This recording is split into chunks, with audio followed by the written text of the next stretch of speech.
Hello and welcome to another episode of Unstuck with Hypnopunk Transformation with Edge. Today's episode is 10 signs to watch for if you're being gaslighted. Gaslighted is a form of manipulation to have you question your sanity. All that and much more joyous things to come.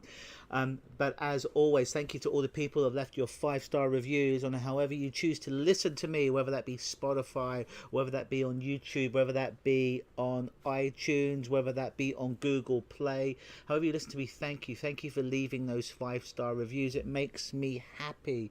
It's my payment on a cosmic level to put this content out for you. I'm very much appreciative. Please do that for me, because it enables me, inspires me to do more of this for you. And remember to sweeten the deal. Whenever you leave a 5-star review, take a snapshot of it and email me over at mail@LUKEnosis.com. That's mail, MAIL, at LUKEnosis, LUKENOSIS.com, and you get a free 30-minute discovery session with me. A discovery session is not a hypnosis session. It is not a counseling session. It is not a way or a reason for you to hemorrhage all your problem juice all over me. No, no, no. What it is 30 minutes of me, with me, to coach you, just focused on you, to help you to see into the future, to create a kind of blueprint life, and to cast that spotlight, if you will, on the kind of future you want to create. It's very, very powerful. But back onto the show at hand, which is 10 ways to spot if you're being gaslighted. Now, there's been a lot of things that... First of all, what does gaslighting mean? Well, gaslighting is a term used in the psychological community. And what the actual term means is some form of psychological manipulation. To gaslight someone is to use a pattern of behavior to deceive and manipulate them into doubting their sanity. Victims usually question their memory and perceptions as a result of psychological destabilization. Let's try that again. Destabilization. Thank you. Gaslighting tactics are frequently adopted by sociopaths, narcissists, and abusive partners in relationships. Ultimately, it's a tool which is used to make the victim become dependent on the abuser and to deflect their own guilt. The term gaslighting originates from a 1938 play, Gaslight, by Patrick Hamilton. In the play, which I believe became a movie, a husband convinces his wife that she's gone insane. It begins when he starts disappearing from the apartment at random times.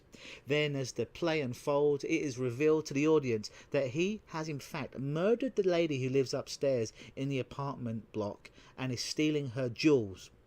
While he visits the upstairs apartment, he switches on the lights, which dim the lights in his own apartment beneath. When his wife notices and questions the event, her husband dismisses her and says she is mistaken. Over time, she starts believing that she's imagined it all, thanks to her husband's calculated and systematic actions and responses. So 10 ways to see if you're being gaslighted in some kind of situation, if you're being manipulated for someone else's greater needs and deeds in order to hurt you. Number one is they tell blatant lies. When someone's trying to gaslight you, they will tell you blatant lies. Like, you'll see them texting someone you know they shouldn't be texting, and you see that they're texting them, you see the name, and you call them on that, and they know that you've seen it, but they will tell you that they're not actually texting that person, even though you've seen that person's name and picture pop up on their own telephone, and they know you've seen it. They'll tell you they'll text in someone else. They will blatantly lie to you in your face. They'll do it with a straight face because they're setting up a precedent. Once they tell you a huge lie, they're not sure if anything that they say, if you're going to take as true. So they build you up with these small lies until they get to the bigger lies, like the baby's yours. The second way people try and gaslight you is they deny ever saying something, even though you have the proof. They deny a conversation, even though you pull out the text message in front of them, or the email in front of them, or the recording in front of them. Or if you give them the time and date when you had this conversation, they will deny ever having it with you. They'll blame their memory. You know they said it, but they out and out deny it. It makes you question your own reality. Maybe you never said that. Maybe you never said that thing. Maybe they never said that thing. Maybe you're just misthinking it. And the more that they do this, and the more you accept that reality, you're bypassing your reality and you're accepting their reality. To quote this lunatic I once know, it's almost like being in the fun fair with the crazy mirrors. The third way they'll try and manipulate you, gaslight you, manipulate you, is they'll use what's near and dear to you as ammunition. Perhaps that will be other relationships you ever have with other people. They'll try and destroy them. Perhaps they'll try and come into your world, your work world, the things that you do, your community, and they'll try and infiltrate that. And then after they've infiltrated it, they'll start to use those things they get from that world, your world that they've come and infiltrated from you as ammunition, or other people that care or love for you. They'll use that as ammunition to try and get to you. In today's day and age, maybe that'll be nasty hashtags on Instagram or pictures like that on Facebook. They'll know how important the other people are to you, and if they can't get to you, they'll get to you by getting to those people, because they realise how important your identity is to you. So that'll be one of the first things they'll attack. If you have kids, they'll attack the kids. If you have other friends in your life, other great people in your life that supported you, they'll attack them. They'll tell you like, oh, I love you and accept you. If only that person wasn't in your life anymore. If only you moved here or moved out or did this, then you'd be a good person. I'd live with you forever and love you. Their goal is to essentially attack the very foundation of your being and your harmony. Number 4, another way someone will try and gaslight you, they'll wear you down over time. They'll wear you down. This is one of the most insidious things about gaslighting. It's done gradually, over time. A little lie here, a little lie here. Oh no, I'm not texting this person, even though they're texting them. Oh no, I'd never cuddle anyone else, but they're cuddling somebody else. Oh, I'd never do anything to intentionally hurt you. Why they intentionally hurt you? Why they intentionally say things and spread lies and gossip about you. It goes on and on and on, but it starts small. Like, oh, I'm only coming to this event because I know that I shouldn't come to this event because it's your event, but I just want to go for my own professional, my own professional development, but I won't cause a scene or cause any trouble. They'll start small, but they'll build up and build up and build up. And if you're really, really great, you might see those cracks to begin with, but most people won't until eventually that whole shell has been totally cracked. Even the smartest, brightest, most self-aware people will get caught, get conned by these type of people, will get worked by these type of people and these kind of tactics that they use. It's the old frog in a frying pan metaphor. You put a frog in a frying pan.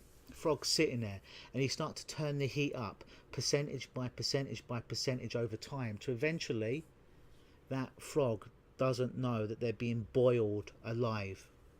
They'll start to do little things, but over time when you look back you'll see all the terrible things that they did, but by that point it's too late because they've stolen your championship belt. They've worked their way into your office, into your community that was your community, turned everyone else against you with their own narrative. It's a very cunning, very sneaky, very snide technique they do because they're very weak-willed people, but they'll use these techniques because they often realise if they're very direct about it, you'd be able to see it and stand up and act accordingly. So they have to go into that weak world. They can, in that life you can take a weak action, you can take a strong action. They'll take a weak but cunning action nevertheless. The 5th way that someone will try and gaslight you is their actions do not match their words. In a relationship, they'll tell you they love you, but they won't show you they love you.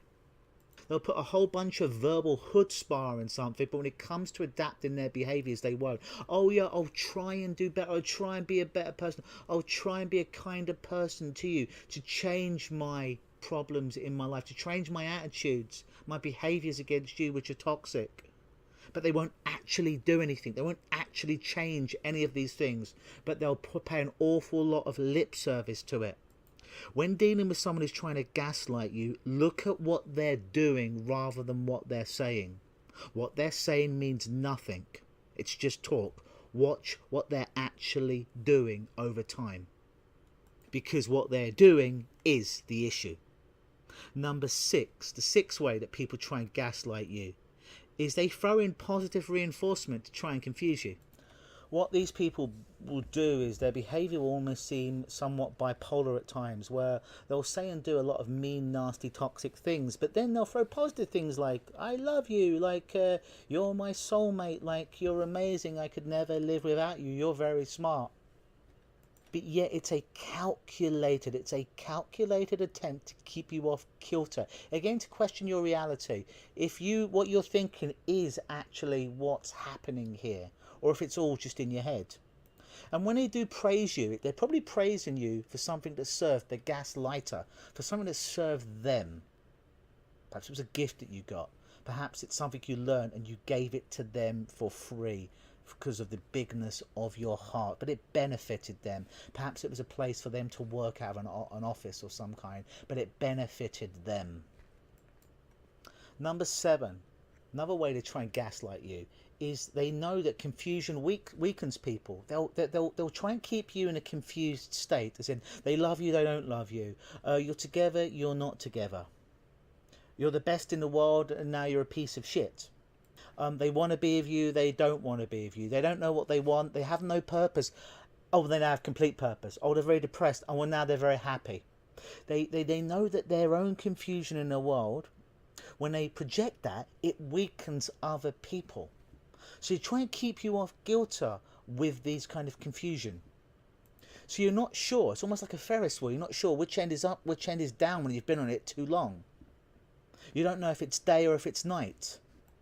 Because when you are confused, you tend to look at the thing that seems to be the most stable at that moment, whether that be a relationship or a person, even if they're completely unstable and have massive issues with bipolar and an incredible manipulator that look very shiny and sparkly, but underneath it they're just an ugly cesspit, a hole, a void, that when anyone spends any real amount of time, say more than a week, day in and day night with that person, they want out. Whether that's their children, whether it's their friends, as I air quote in the world, excuse me, in the air, whether that's their partner.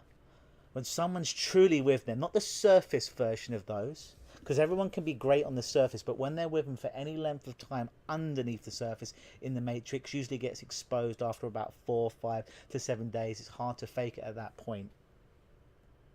Then you see them for who they are. And in reality, when other people see that, who they are, and their ugliness, they don't want to be around them anymore.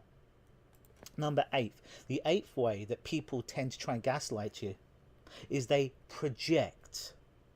They're the cheater or the drug user, yet they'll accuse you of taking drugs or cheating. They lie, but they accuse you of lying. They don't change the things about themselves, but they accuse you of not changing. They withhold items of yours, but they accuse you of withholding items of theirs. They call the police on you, whether they did that or not, but they'll say that they did, when perhaps you should have called the police on them multiple times. They'll project and project like a mirror, yet they'll consistently accuse you of doing the very things that they're doing day in and day night. This is done so often that you start trying to defend yourself, thinking that you're filled with guilt, thinking that you're in the wrong, when really you're just becoming distracted by the gaslighter's own behaviour. It's just like sleight of hand, but I call it sleight of mind. When a magician's doing something here with the right hand, but the real trick is happening with the left hand, but you're not looking at it. Number 9, the 9th way that people tend to try and gaslight you. They try to align people against you. On their social media, on their friends, they'll try and victimise themselves to get a groundwell of support, to frame you up as being the bad person, the guilty party. They might do this if they work in an environment where you work, an office. They might tell tales about you to try and get you taken out of your office, to taken out of a community, a work community that you lived in, that you perhaps invited them to. But they'll align people. They'll try and align people against you to build up their own team, to make their own narrative stronger, because they're weak people. They can't come at you head on. They're weak people, hence why they do these ploys. They're very, very weak. You can be weak or strong in life. They're weak, but they're cunning. Gaslighters use people. They use you. Gaslighters will use terms like, that person knows you're useless. That person knows you're using them too. That person will leave you too. That person doesn't love you either. Now keep in mind, it doesn't actually mean that those people said any of those things. Because you see, a gaslighter is a consistent liar. The gaslighter uses this tactic and it makes you feel like you can't like or trust anyone, which consistently leads you back to that particular person who's gaslighting you. And that's exactly what they want. They want control. They want you to themselves. They want complete control of you and your mind. The 10th way a gaslighter will try and get you is they'll tell other people that you're crazy or you're wrong or you're a bad person or you're abusive. And this is one of the most effective tools that a gaslighter will use because it's dismissive. The gaslighter knows that if they question your sanity, people will not believe you when you tell them the gaslighter is actually the abusive person. The shiny person over there is actually the abusive person who's out of their mind, who's out of control. It's actually a really masterful technique what they do.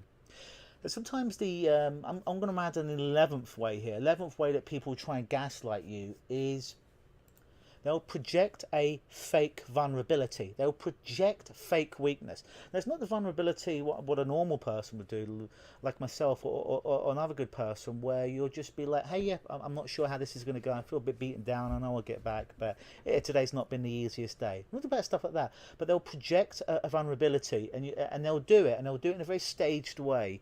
Perhaps there's after a verbal encounter, they'll call the police when they know they weren't in any danger whatsoever, but they want it on the record. They want to stage something, so they have something to hang their hat on later on when they bring a case to you. Perhaps not in necessarily a court of law, but with their friends. I even had to call the police on them.